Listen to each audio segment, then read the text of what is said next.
I'd like to welcome you all to this Gladstone Oak Rotary meeting on Thursday, October 15th, 2020. Today we're going to be hosting a forum for the Gladstone City Council candidates to come share a bit about themselves. My name is Bryce Colson. I am the Gladstone Oak Lodge Rotary Club president for this year, and I'm going to be officiating the forum today. A quick reminder that this video is being recorded and is going to be posted on our club's social media accounts. I would like everybody, if they're not speaking, including our candidates, to have their microphone muted when not speaking. Also, spectators, you can please remain silent throughout the thing. You can ask questions through the chat function. Hopefully we'll have time for 3 questions at the end from the community. If multiple people ask a question, that's going to get preference because we only have time for 3. We ask that the questions are not candidate specific, as every candidate will have 2 minutes to comment on your questions.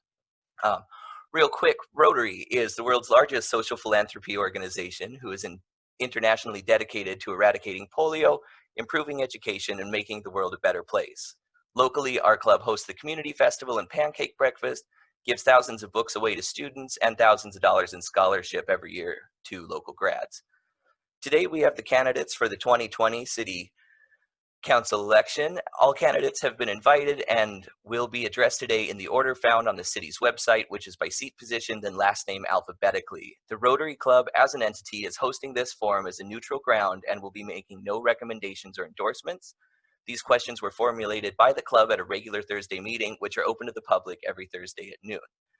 So the 3 questions are, and candidates have 5 minutes to answer the questions, is 1, a quick intro of yourselves and how long you've been living in Gladstone, past and current community affiliations, volunteer projects, etc. This can be from things outside of our city. And why do you want to be on the city council this year, and what's your primary goal? So real quick, I'm going to run through our positions. We have position number 2 running Greg Alexander, Steve Johnson, and Andrew Labonte. Position number 4, Scott Blessing, Anessa Hartman, and Bill Osborne. And position number 6, Mindy Garlington, Tom Mercero, and Jeff Wally. Okie dokie, everybody. Are we ready to get started? Once again, 5 minutes. I will give you a 1-minute reminder when you're at 4 minutes. And then 5 minutes, you'll have about 5 seconds to cut off. We are on a bit of a time crunch, so we need to get moving on this. So, very first up, we have position number 2, Greg Alexander. Go ahead and tell us what you want to tell us. All right. Hi, everyone. I'm Greg Alexander. I'm running for Gladstone County Council position number 2. I'd like to thank first the Rotary for hosting this event and for the people that are taking the time in the middle of their day to get to know the candidates. To start, a little bit about me. I've lived in Gladstone for most of my life. I'm a single father, and I proudly raised my daughter here, knowing that in Gladstone she is safe, that our schools are great, the community connection is incredible, and the values of small town are something that will stay with her forever. Right now, I have 3 generations of my family living here. Gladstone is our home. I am a U.S. Army veteran, proudly serving our country and learning the valuable lessons of honor, integrity, and teamwork. I work for Dairy Gold, Teamsters Local 305, and was a call center representative for the Military Order of the Purple Heart Service Foundation. I currently sit on a board of a nonprofit whose mission is to build affordable housing and create support services for veterans, low-income, and marginalized people. The need is huge, but the opportunities are few and far between. I have and continue to help behind the scenes on many of the things that make Gladstone such a great place to live. It is our family tradition to volunteer. This started over 30 years ago when my mother, Sharon Alexander, served on the Gladstone Planning Commission. We believe that to live in a community, you need to give back and help in any way you can. I step up and volunteer every chance I get and whenever asked. Just a few of the volunteer opportunities I'm passionate about are assisting veterans receiving their benefits, the Gladstone Library Foundation, the Gladstone Homebound Senior Food Delivery, the Gladstone Nature Park, solve cleanups, Gladstone community events, and assisting homebound seniors with errands and home repairs. I believe in Gladstone and the good people that live here. They are the reason we love our town. I know the issues important to our community because I live them every day. We want to keep our small town feel, great schools, events that bring us together, safe streets, a police and fire department that are honored and supported, and beautiful, accessible open spaces. I want everyone who lives in Gladstone to feel welcome and included. When elected, I will find ways to engage more citizens in the decision-making process. We all live here, so we should all be part of the solution. I will do whatever I can to move the Portland Avenue revitalization plan forward. We spent so much time putting it together, it's time to get it done. I will protect the livability of our city by making sure any development or major changes are done on our terms and not outside influences. I will support our fire and police departments, ensuring they have what they need to keep us and themselves safe. I will always find ways to heal the division in our city created by people's agendas that do not serve us, only them. I will work for you and put your needs before my own. I am blessed to live here and be your neighbor, and know that I am humbled by this opportunity and will never take this responsibility lightly. And I'd just like to say good luck to all the candidates. Thank you for running, and thank you very much for your time. Thank you, Greg. Thank you. We appreciate it. Okay, number 2, on position number 2, we have Steve Johnson. Last call for Steve Johnson. Nope. Okay, Andrew Labonte, also running for position number 2. Care to give us your spiel? Sure. Thank you, Bryce. Thank you, Rotary. Thank you, everybody, for being here. My name is Andrew Labonte. I've lived here in Gladstone. I'm going on 6 years now. My wife and I moved here with our 2 children. We started out in a rental, and then we are homeowners now. We're invested in this community.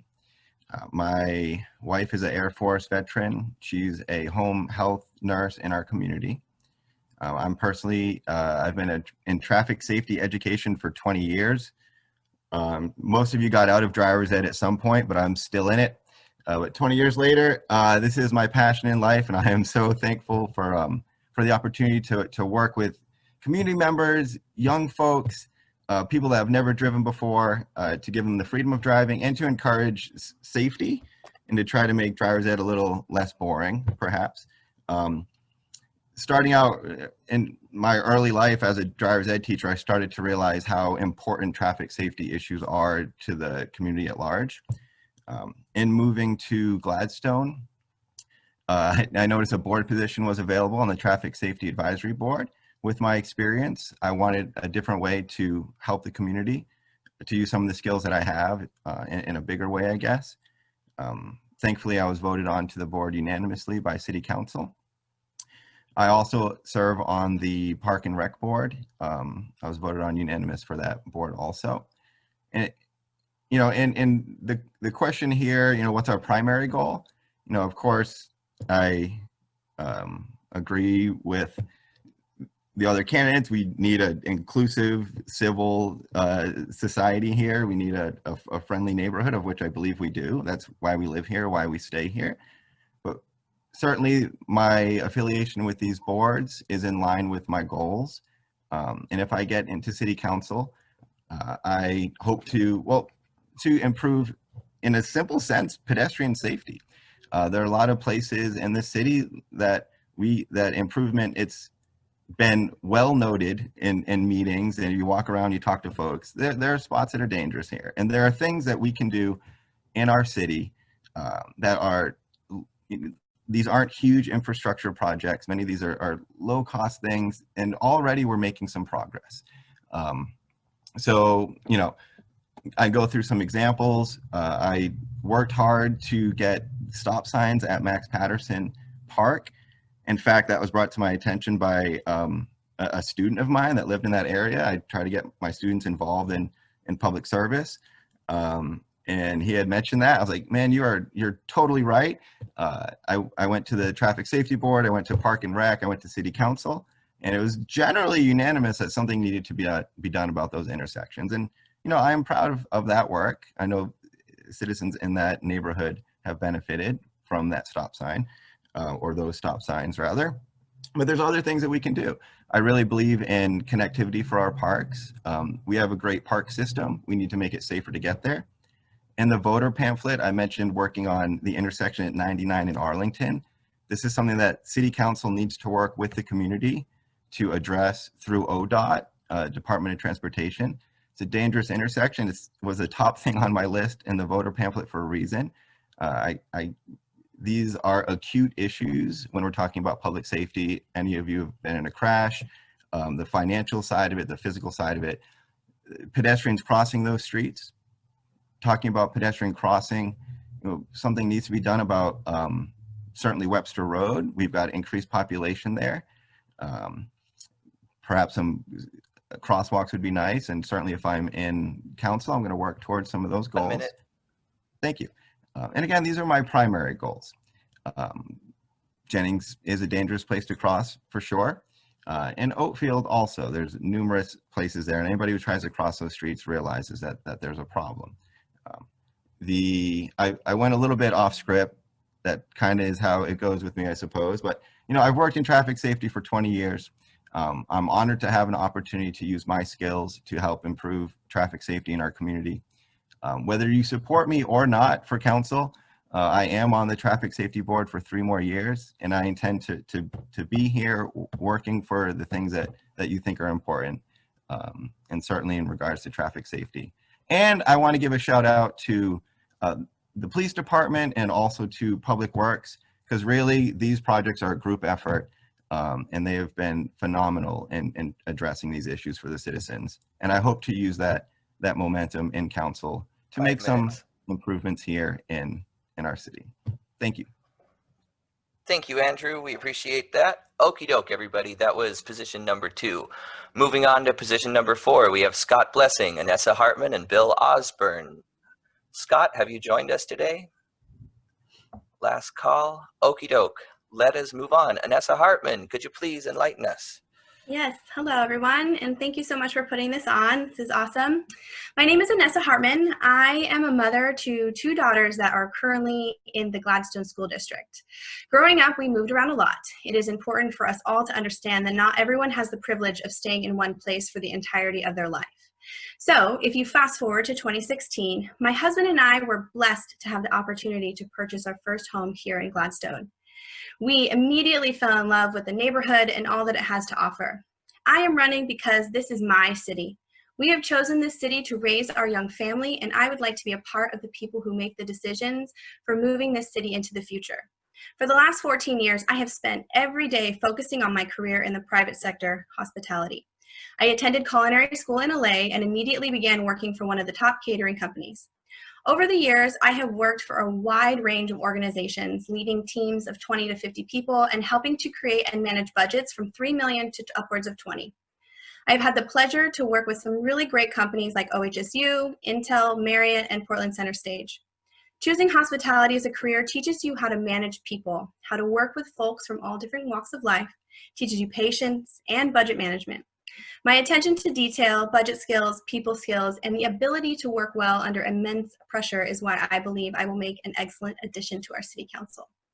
To me, our City Council now more than ever should be reflective of its entirety of the community. It should play a key role in being leaders of change and fostering a welcoming and inclusive environment for all community members. I am running because I will be that representative. Being a mom, some of my main goals are very much focused around our youth and fostering a stronger working relationship with our school district. I would love to see us create a youth advisory council where we involve our youth in all levels of city planning and government. I fully support the movement of the library and will be a champion to move this project forward and no longer dwell on the past. I look forward to being an advocate for creating diverse and inclusive programs and cultural activities within our new library. I would love to see the library be much more than that, an access point, a hub where all people can find information about our city's programs, opportunities, have access to helpful documents, even a place for events. One of my favorite things about our library is the ability to obtain city passes.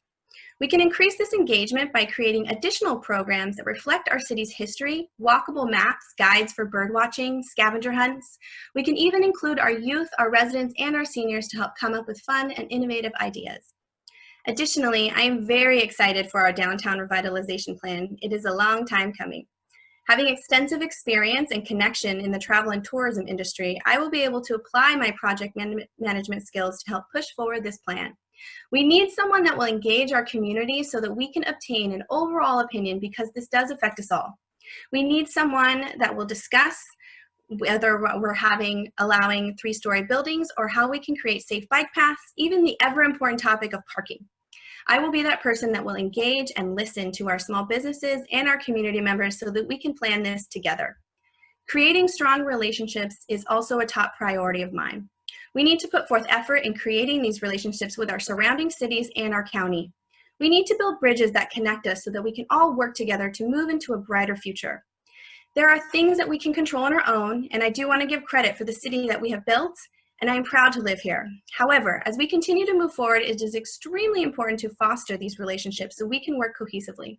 What happens in other cities does affect us, and we need to do our best to maintain our Gladstone identity. We do this by creating those relationships. We do this by being involved. Something that comes to my mind is I-205 tolling. Since Gladstone is so wonderfully unique, we need to make sure our city partners have our back when making these decisions. If we are not on the same page, there's a chance that Gladstone could be outnumbered, which makes it so important that we fight for what is best for Gladstone and that we have someone that will be a strong voice at the table. Our city is really doing some great work, but there are members of this community that are not aware of this great work. So that is something I would focus on, is awareness and how do we provide access for everybody? How do we engage all of our community? I believe that it will take someone like myself representing younger families and people of color to really engage a demographic that has not traditionally been engaged. Being new to this city should never be looked at as a negative. To me, our neighbors, our families will always be welcome because what they bring with them are new and innovative ideas. I am running because I believe that now more than ever, Gladstone needs someone who will bring us together, who will be an advocate for positive change, who will engage all of our community and be representative of all opinions. I will always do my best and honest and transparent to represent you as your new city councilor. Thank you for your time. Thank you, Anessa. We appreciate that. Okie doke. For position number 4, Bill Osborne. Thank you. My name is Bill Osborne, and thank you for hosting this event. I was born in Oregon City. I raised my 6 children in the Oak Grove area where they attended Rex Putnam High School. After my job in fleet maintenance was phased out, I went into business for myself, first commercial fishing, and then I opened a seafood business to help support my commercial fishing habit. I ran this business along with my children where we retailed their fresh local fish at numerous farmers markets in the area. We then branched out into adding fish and chips and smoked salmon breakfast burritos before closing down at the end of 2015. My family's been in Oregon over 180 years and in Clackamas County for over 120. My great-great-grandfather was dubbed the man whose vote saved Oregon for the United States after the historic vote at Champoeg Park. My Native American ancestors were here long before that. I have served on the Transportation System Plan Board, Housing Code Audit Committee, Planning Commission Interview Panel. I've also served 4 years on the Traffic and Safety Board as Vice Chair for the last 2. I have been actively attending different board meetings, in fact, at times all the different board meetings for the last 5 years to stay informed on what's going on in our community. My first involvement in Gladstone was to end the process of the municipal court charging for due process. They were charging $90 for a court appearance on a $25 ticket. I believe this is a violation of our rights. And after putting together my case, the judge agreed this wasn't legal and ended that practice. I was also chief petitioner on a successful recall of 2 city council members.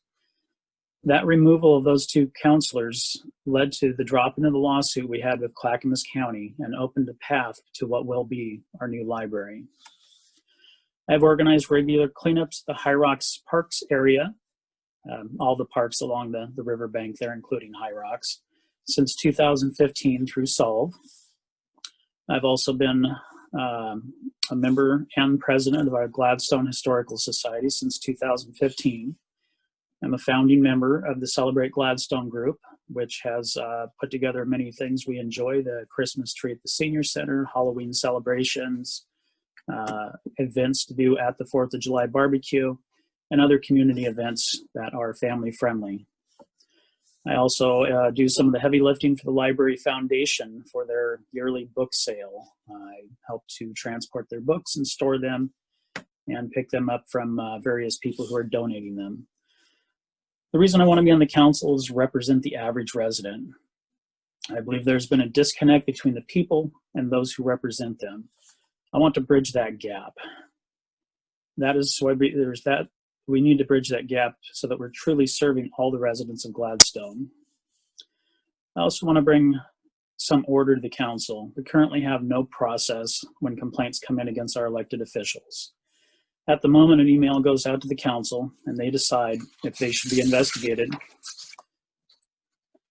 I want to also address, and even in the email that was going around for the candidates here, rumors or misinformation that seems to get spread about me. Every election year, there are those that paint a false narrative about me. There are false claims of criminal convictions, expungements, and even my driving record comes into play. I've gone through extensive background checks to exercise my Second Amendment rights and clearance to get into areas that the public isn't allowed.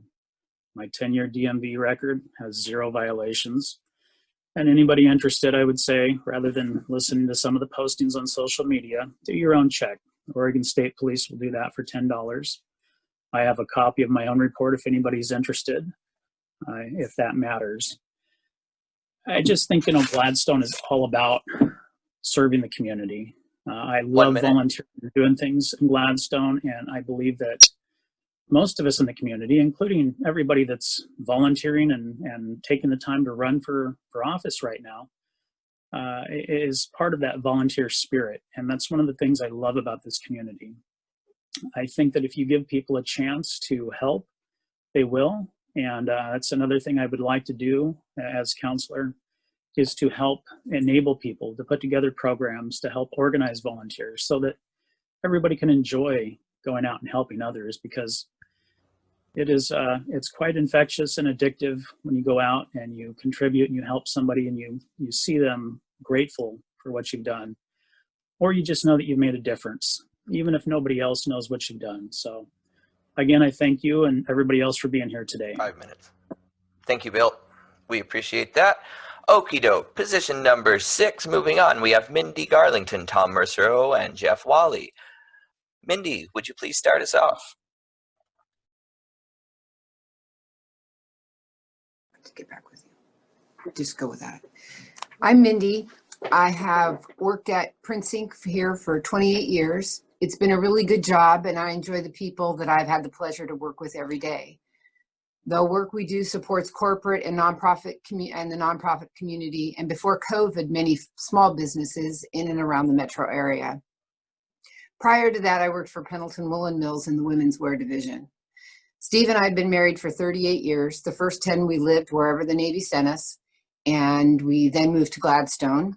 We've raised 2 children here, bringing them up through our 3 Gladstone schools with graduations in 2001 and 2003. Steve and I spent many hours coaching kids in sports, driving our children and countless others all around Clackamas County to games and tournaments. It was truly a labor of love for us. The kids were fabulous. We'd do it again. Our time was spent with many families in and around the Gladstone area. Many of them we still call friends. We now have 2 married children and 3 grandsons. My involvement with the city boards currently includes the Parks Board. It's a monthly meeting. I am the vice chair. This board works really well together. We've done a lot of work on plans and projects. We are great information gatherers. We have come up with some great solid financial goals to support all of our parks. We believe in having any conversation needed to make certain we end up with as much available information to make the very best decisions possible for all of Gladstone. I'm also on the board to the Budget Committee and the Audit Committee. They meet about once a year or so. We work with city staff, the council, and then the audit company hired by the city to ensure the budget the city sets is met. I spent about a year with the Charter Review Committee, and at times it felt like a scene right out of 12 Angry Men. But through the process, we worked together with timely goals, culminating in an updated charter that the voters ultimately rejected. I feel the deciding factor was based solely on the role and responsibility of our city administrator versus a city manager. The rest of the work we did was really good, and we could really use a second chance for that charter. I do hope to bring around a new committee with a solid charter that our community feels best represents the city and the citizens of Gladstone.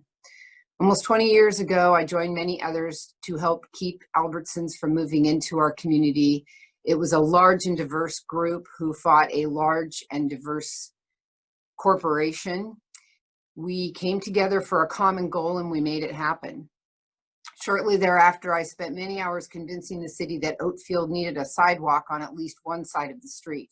Gladstone must have public safety for the kids, adults, and especially those with handicap challenges. Other volunteering I'm involved in includes the Gladstone Food Pantry, the St. Vince de Paul Food Pantry. I'm a homebound senior visitor at the fountains at Town Center Village, not since COVID, I will add. I helped with small projects at the Elks Club, and last but not least, the American Cancer Society. With the Cancer Society, I spent 7 years working with a team at the East Portland Relay for Life. We would raise money via a holiday greenery sale, garage sale, chocolate sale, and anything else we thought could make money for our team. We did this for an entire year, and our big fundraiser came with the casino night at the Elks Club, culminating with a 24-hour walk with other Relay for Life teams, honoring and supporting cancer survivors, and a nighttime luminaria walk to remember those that we lost. We still do a lot of fundraising for the Cancer Society. Our big day with making strides this year is a drive-through event at Daimler on Swan Island. It happens to be this weekend if anyone would like to join us with all your pink balloons. I do try to help where I can, and I really enjoy projects with and for others. A few of my primary goals would be making the parks a focused destination for Gladstone. Our latest tourism report states that the main reason others come to Gladstone is for our parks. I would like to see Gladstone capitalize on the parks as a tourist destination and tie that visit to our businesses and our downtown growth. I'm excited to see our library happen. Of all city buildings in Gladstone, it will be the one place that all are welcome to gather, grow friendships, learn, and just be. The books, the friendly faces, and the potential are priceless. I know that I will be expected to be a liaison with one of our boards. I'm ready for that. I will be at the meetings, become familiar with whichever one it is, and try to help where I can. All boards work on issues and resolves. I know it's important that those voices, ideas, plans, and projects are relayed back to the council each and every month. Lastly, I would just like to say that I would do my best to support the city employees, the police and fire departments, our public works and senior center. Thank you to the Rotary for your invitation, and thank you everyone else for caring about Gladstone enough to join in this election process. Thank you. Thank you, Mindy. Okie doke. Next up, we have Tom Mercero.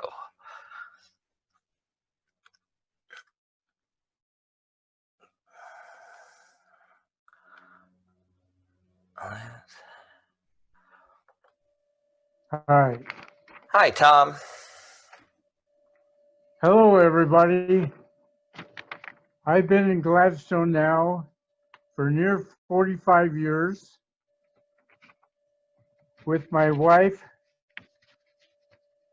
who I am now a widower because she passed away in 2017. My 4 children graduated from Gladstone from 1985 to 1995.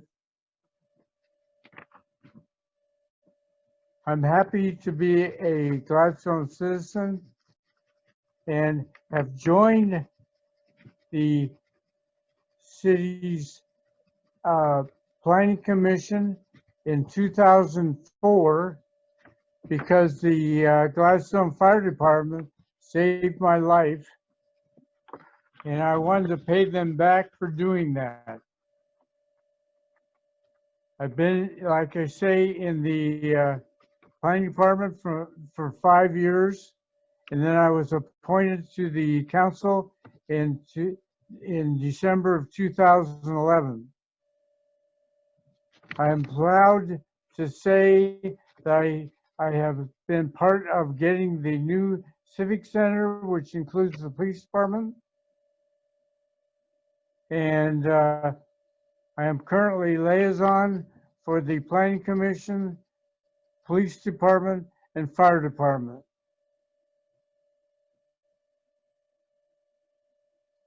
My projects that I want to work on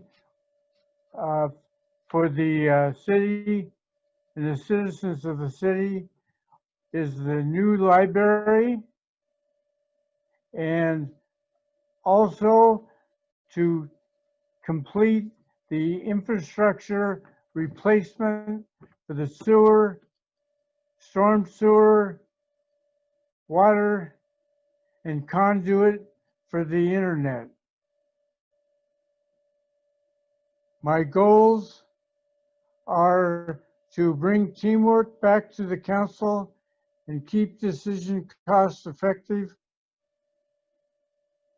establish procedures for greater transparency and fiscal accountability, determine long-range funding plans for the infrastructure projects, promote trust, open communication between the council, Gladstone citizens, and partner agencies, and encourage citizen involvement.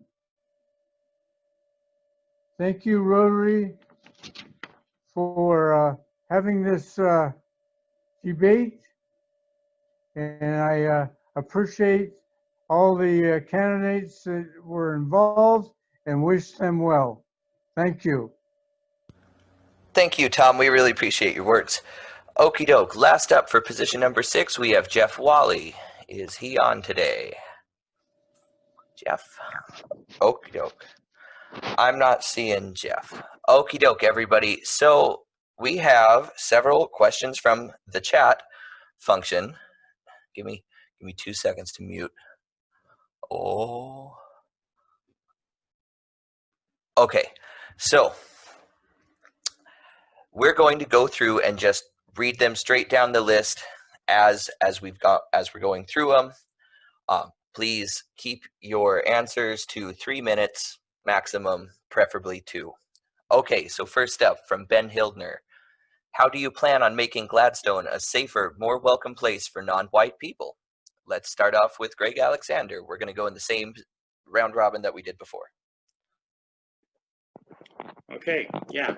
Well, my plan is I've gone and gotten a lot of signatures on petitions before, so I've knocked on a lot of doors and I've met a lot of our citizens, and they all believe that's how it needs to be. And nobody has a problem with anyone that I know of, but I know there is a problem out there, and so we need to educate them more. We need to let them know that Gladstone doesn't look at that. Gladstone welcomes everybody and invites everybody and wants everyone to be welcome. And that was in my statement also, because that's how I feel and that's how I treat everyone that comes to Gladstone. That would be how I would do it, educating. Thank you. Wonderful. Thanks, Greg. Okay, Andrew, you're up. Well, to speak to that in a couple different ways. For one, I'd like to see more diversity in the police department. I think our police force does a great job, but it'd be nice if it was more representative of the community. I'm a traffic safety guy, and when we're talking about some of these issues, accessibility is important. Safe transportation for all of our communities, for sure, is a big part of that. When we're dealing with this, when we're talking about it, we're talking about access to jobs, income, things along these lines. And I truly believe that as we move forward, we have to be mindful of how transportation issues affect the wide range of our community. And I think that having simple things to make it safer for all of our citizens is incredibly important. And as our community being in a metro area, the folks that have certainly lived here for a long time have seen changes, and we can, expect that to be the norm. We all want to be friendly neighbors. That's what it comes down to. And I think that it's important that we look after each other and that we have a positive message to our neighbors, to everyone around. Because that's partly why I love Gladstone, is it's a friendly community. And certainly I want to see that continue. Thank you. Great. Thank you, Andrew. Next up, we have Vanessa Hartman. Hi, yes. Yeah, I mean, it is very unfortunate to see the divisiveness that is in our country and our city. I know that this is near and dear to my heart to make sure that everybody feels welcome. I definitely will work tirelessly to bring us all back together and have those uncomfortable conversations. As someone that comes from a community that has often been underrepresented, I understand what it's like to feel like your voice is not being heard or it doesn't matter. And I think it's very important for all of us to lead by example. You're never going to get from me that you are not welcome anywhere. And as long as we are leading and really practicing what we're preaching, I think people, it'll roll downhill. People will see what we are doing to make people feel welcome. People will hear the words that we're saying to make everyone feel welcome. We definitely have an opportunity to create more cultural activities within the city that celebrate other cultures. We can celebrate Juneteenth. We can celebrate Indigenous Day. We can encourage more BIPOC involvement within our businesses. We can encourage more people to come here and shop here if we have these opportunities for them. I also think it's important to have a transparent and open relationship with the heads of our city leaders. People look up to them, to me. People look to how they're behaving and what they're saying, including our police department. I personally have had wonderful conversations with Chief Schmerber, and I am very proud that he is here in our city and how open and transparent he is to have these uncomfortable conversations. Having more EDI work. I know I've been speaking with the county, and we have our coalition of communities of color. Being involved with coalitions like that will give us the tools as a city to make sure we are being inclusive of everyone. So that's all. Thank you, Anessa. Okie doke. Bill Osborne, your turn.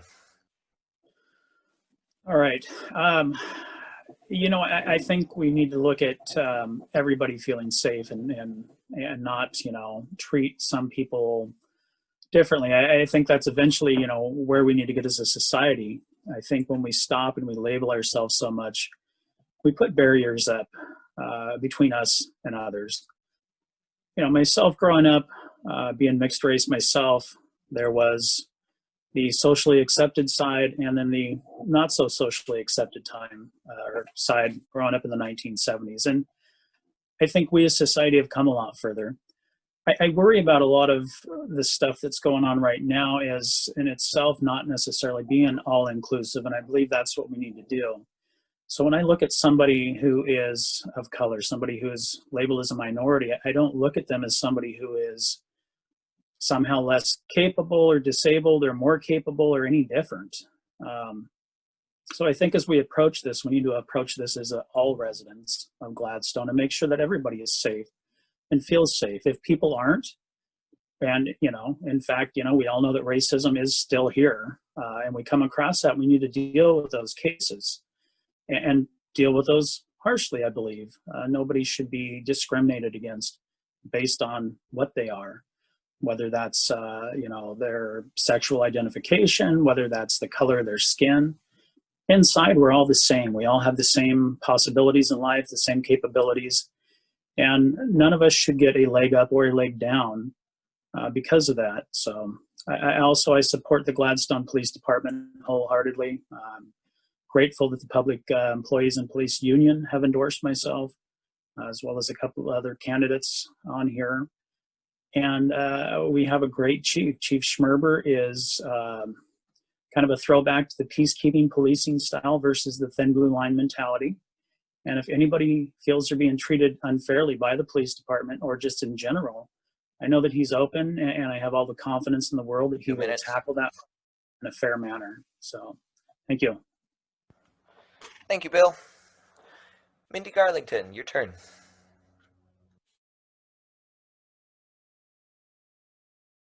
Okay, there I am. Thank you.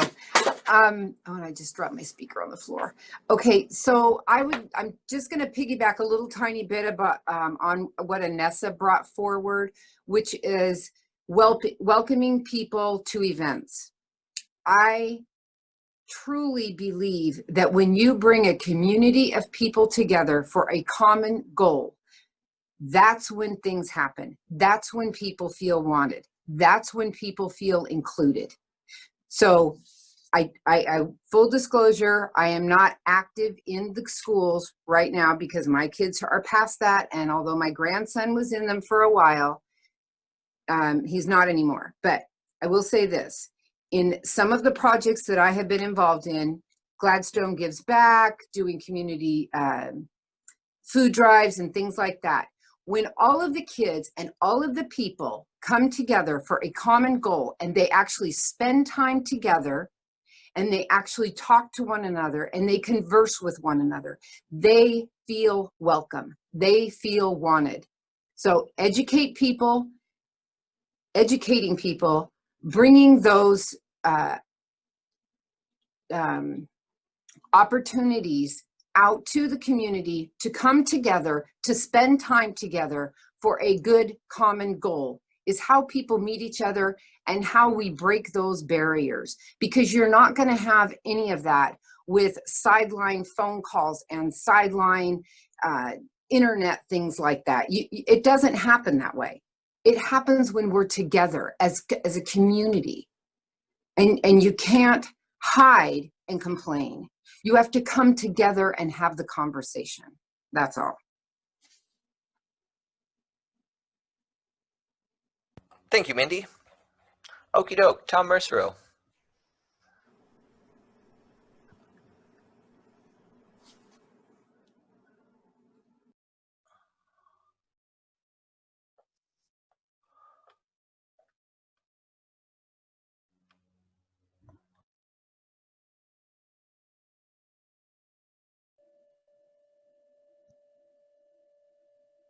Hello. I have respect for all people and cultures, and I believe that my past work with the council has shown that. As I said before, I have a belief in keeping things cost effective, establishing transparency, determining long-range plans for our infrastructure, promoting trust and open communication, encouraging citizen involvement. Thank you. Thank you, Tom. Okie doke, everybody. Moving on to the next question. Pull it up. From Wendy, what do you know about climate change and how do you think this affects Gladstone and what are your thoughts on addressing it? Let's start. Greg Alexander, 2 minutes. All right. Yes, I know I have relatives that live in Arizona, Montana, and it's getting hotter, and they will tell you that, and there is a problem, and I think if we just follow the guidelines that they're setting forth nationally and try to do better, listen, believe a little more in science, and everybody just does their part. And then that's as simple and basic as it is. Yes, it is. There is climate change is happening and we need to address it. So, but we can only do so much. So that's all I can say about that. Thank you. Thank you, Greg. Andrew. Well, thank you for that question. Think a few things. For one, we, abut 2 rivers. So, climate change and water levels rising, I think, affect our community. These are things that we need to be thinking of as a small community. Some might say that there's little that we can do, but some things that we can do, for one, promoting our green spaces, and encouraging trees. Maybe we can be a tree city. We can, it goes back to traffic safety, but what are we going to do about congestion? Cars stopping, emitting fumes, especially on 99. These are things that do matter. But I'd say, and great question, huge topic. Certainly, I believe climate change is a thing, And it really comes down to our personal decisions in life. How are we going to operate? Do we choose to drive a lot, or are we going to walk and ride? And I think that's partly why it's so important to have a safe transportation system in our city, so that instead of having to drive down to the store or go into, you name it, what if it's safer to walk? What if you feel better about your child crossing the street to go up to one of the markets? These are, simple solutions that we can do in our town here. So thank you for the question, and I am very interested as a counselor, and certainly on the transportation board, in bigger ideas from folks who are more knowledgeable regarding this, on things that real changes that we can do here in our city to make a difference. Thank you. Thank you, Andrew. Anessa Hartman. Yes, no, thank you for that question. I think, we all can agree that climate change does affect us all, and we need to start paying attention to our planet and be the responsible stewards that we are supposed to be. Transportation is probably the largest source of our greenhouse gas emissions. So, we can try to promote making it easier to live without cars. We can create a bike share program with our neighbors. We don't have the scooters down here. We can try and get the scooters down here. And as a city, we're going to be faced with the decisions of expanding, with our downtown revitalization plan. We have the opportunity to promote these businesses to utilize sustainable roofs. We can encourage the use of solar rooftops. We can create incentive programs, maybe even for our homes, that install solar panels or do sustainable roofs. It would be a very fun project to do with our youth as well. Personally, I would love to see on the recycling stands, love to see more recycling bins throughout our city, at our city parks, to promote that. Some fun ideas that I've seen other places do for our kids is to save our recycling as well. We can create sort of a scrap program where we're encouraging art to be used with recycling as well. So I think there's a lot of ideas that we can do as a city and come together to really address it and be forward leaders for it. Thank you, Anessa. Okay, Bill Osborne, your turn. All right. Thank you. Well, obviously, I don't think anybody's going to deny the climate is changing. As we grow and gain more knowledge, we understand that better. And from the city perspective, I don't know that there's a lot other than, trying to put together programs. Recycling containers in the parks is an excellent idea. Being that I clean up parks all the time, a lot of our garbage that we pull out is recycling. And when we have the manpower, we sort it. Other times it goes into the dumpsters, unfortunately. So recycling, I think we can do that. A lot of things are just done on the state level, though. So while I think it's good to have the conversation on the city level, mandates on building and such usually get decided at the state level or the federal level, and we just have to pass that along and change our codes accordingly. If we were able to get funding to help subsidize or help promote some of these things, they are a great idea. Cars in Oregon and in this area here, a lot of us, we get to work and back with our cars because the bus lines aren't that great. So I know we have talked with TriMet before, have looked into more bus lines and more frequent buses. I think that helps. Depending on how far you are away, bicycling to work is an option. But I think the biggest thing is just we need to all do our part. I see a lot of times a lot of political debate over taxes. Statewide, there was a cap and trade. And if you read into that bill, you've seen that it didn't really eliminate any pollution. All it did was tax people. And the big polluters, all they would be doing is paying more in taxes. So if we're going to do any change, be it on a city, state, or federal level, I want change that actually matters and not just change that we're doing because it feels good. I want to see the world be a better place for our children. Again, I have 6 children.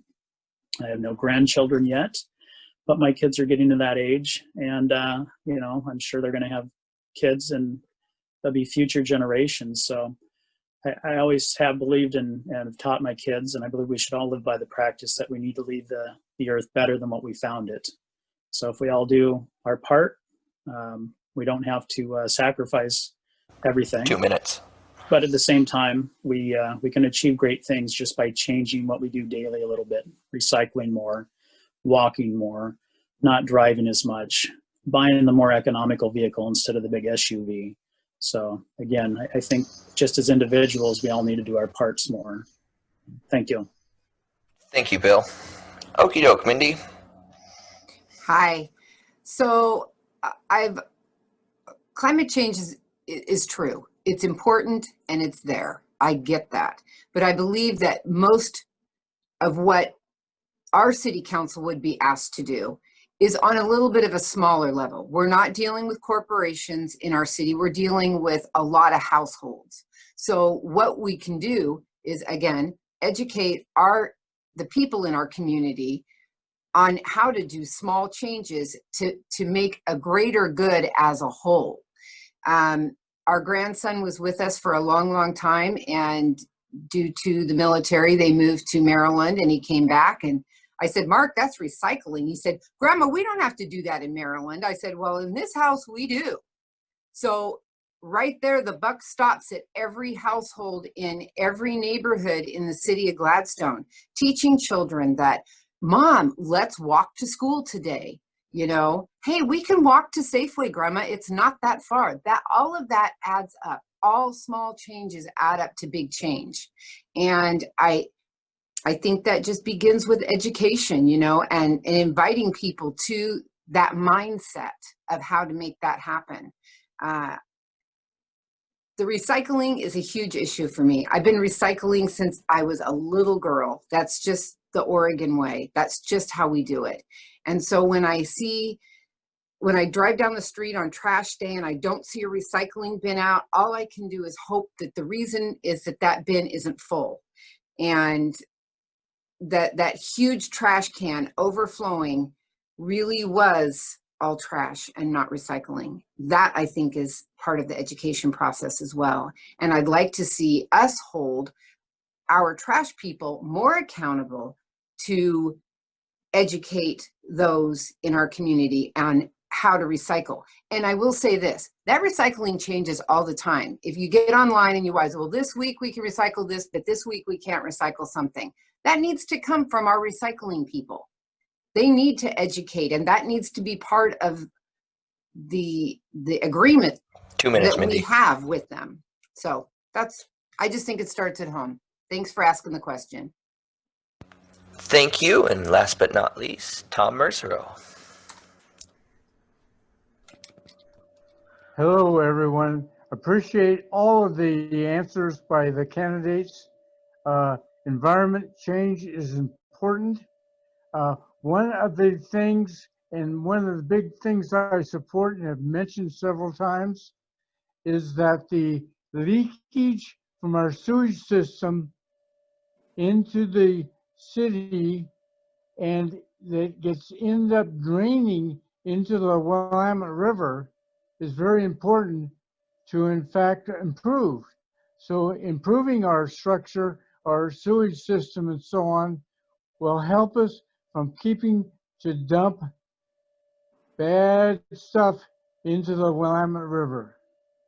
Thank you very much. Okie doke. Thank you, Tom. And we have time for one more question. We're coming up to our 1 o'clock deadline. So, Riley asks, please define the concept of Portland creep in your own words, and what impact do you see this concept having on Gladstone as we move into the future? Let's keep these to 2 minutes, please. Go ahead, Greg. All right, yeah, Portland creep, that I've heard people talking about that. I believe, I don't know if it's a real thing or not. I think it is. It's just, I guess my definition of it would be people who have lived in Portland for a long time and aren't happy with Portland anymore, like the area and want to be in the area. So they find a place like Gladstone or Milwaukee or Happy Valley, someplace close enough to where they can get to Portland and do their business and have their jobs, but they don't have to live there. And so, and then they, you know, some of them want exactly what they have in Portland, and then they bring it here. And that's sort of sometimes might take away from the hometown feel or the small town feel, you know, like they get here. We have a community that does get along and can talk and go to events and be happy together, but then they come and they want to, you know, disrupt some of that. And that's the only thing I can think of that Portland Creek means is people coming from Portland that want to change Gladstone. That's as much as I know about it. Thank you. Thank you, Greg. Moving on, Andrew Labonte, your turn. Thank you. We're a suburban community, like 8 miles from Portland. There's a heck of a lot of cross-pollination. I think the term Portland creep is derogatory and excludes folks that, you know, it doesn't offer a very welcoming feel to folks. You know, I wouldn't want to go to Portland and be labeled a Gladstone creep. So I think the whole thing is pretty darn silly, in fact, and I think that we have to embrace people coming in. That's essentially a no-brainer on my part. Thank you. Thank you, Andrew. Anessa Hartman. Yeah, I guess I sort of have to echo what Andrew Labonte is saying. I'm not quite sure if Portland Creep means that there's people that are creeping in or that you're calling someone a creep because you have labeled them as being from Portland. I have not lived in Portland, but I've worked in downtown my entire time of living here, and I've met nothing but wonderful people that live there. It is very derogatory to me because it's not welcoming whatsoever. I understand the concept of keeping our identity, but we are growing as a world and as a state. And I don't personally see anything negative as long as we can all communicate with one another and be on the same page and have inclusive conversations. I'm not a supporter of anyone labeling anyone anything by that. So that's all. Thank you, Anessa. Bill Osborne. All right, thank you. I think this question was directed at me anyway, since I did use that term, so I will address it.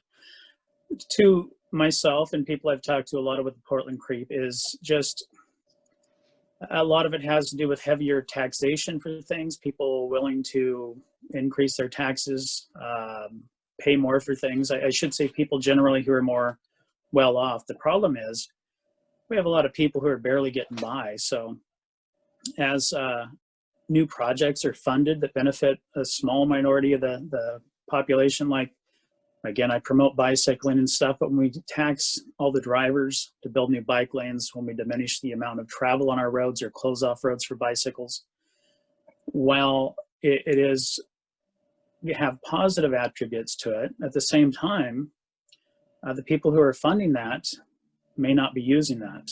Recently, we've seen a big debate over a pedestrian and bicycle bridge that was being pushed over the Willamette River in the Milwaukee area, over to Lake Oswego. Eventually that was dropped because there wasn't a lot of support. 90 to 95% of the people that lived in the area and would be funding the project would never use that, or if they did, would use that once or twice. So I think, you know, that plays into it a little bit.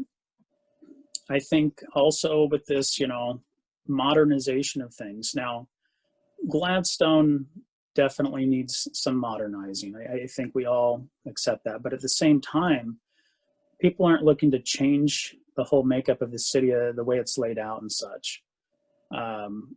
You know, we have generally families here. Gladstone has not been a very bustling business area, and we don't have the area to expand in that. We don't have a lot of commercial space. We don't have a lot of industrial space, just by our geography. We don't have the area for that. So Gladstone is generally more of a community, or what they call a bedroom community, where people live here but work other places. And so while we, you know, look at modernizing, and then we look at building things such as a big issue with the downtown revitalization was the 3-story buildings. That was something that, while it was being looked at, the vast majority of the input was against large buildings, even though most people didn't realize our code already allowed that. Apartment buildings being crammed into neighborhoods where they just don't fit. 2 minutes. and things of that nature. A lot of that has to do with what's referred to as the Portland creep. Gladstone is a nice little residential community. We're a bunch of, friendly people here for the most part. And I just, myself personally, when I think of that 10 term, seconds. I'll close it there. Thank you. Thank you, Bill. We appreciate it. Okie doke. Next up, Mindy Garlington. Okay, so I have been educated slightly here.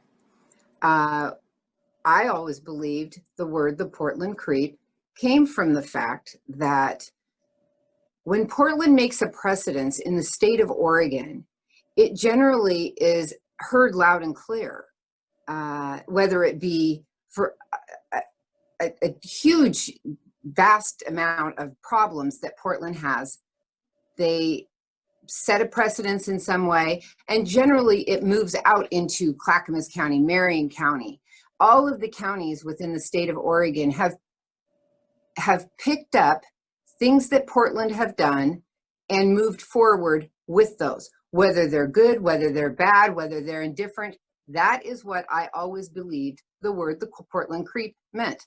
I grew up in Portland. I went to school in downtown Portland. I've spent tons of time in Portland, and I would never say the Portland creep as a derogatory comment towards anyone who ever moved from that area to ours, because like Anessa, that's exactly what Steve and I did. We found a small community that we liked, that we thought our kids were going to get the best education possible, and we moved there.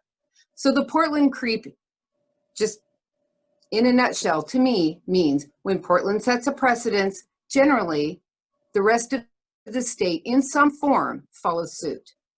I will be much more careful with that if someone feels that that is the wrong thing to say, and my sincere apologies. Thank you, Mindy. Okie doke. Tom Mercero.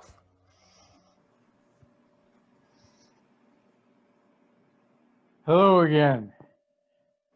I am not sure what I believe in the Portland creep or not, but I believe it's a positive statement in that Gladstone's culture has actually changed over the last few years from being people that in fact owned properties in the Gladstone area to people that have changed and made investments in property in Gladstone, and in fact have helped many people rent more property in Gladstone and help and give it some more opportunities for businesses and whatever.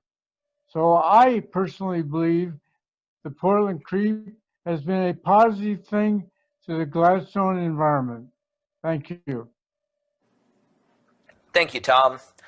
Okie doke, everybody. So I just want to remind everybody in our audience that this is the first time we have done this, and we hope to be back and do it again in 2 years. So we sincerely apologize for not being able to get to all the questions. If you'd like to ask questions, these are people running for public office, so feel free to contact them through public information means. Okie doke. One last thing. One thing we do at Rotary Clubs is we have our four-way test. Let me pull that up. So this is our four-way test, and I'm going to lead us in it right here. In all the things that we say, think, and do, is it the truth? Is it fair to all concerned? Will it build goodwill and better friendships? And will it be beneficial to all concerned? Anyhow, everybody, I appreciate you all coming down for this. I want to remind once again that this is going to be posted online for your viewing pleasure as soon as we get it all processed through. Okie doke, everybody. Hope you all turn out for the vote on November 3rd. We'll see you soon.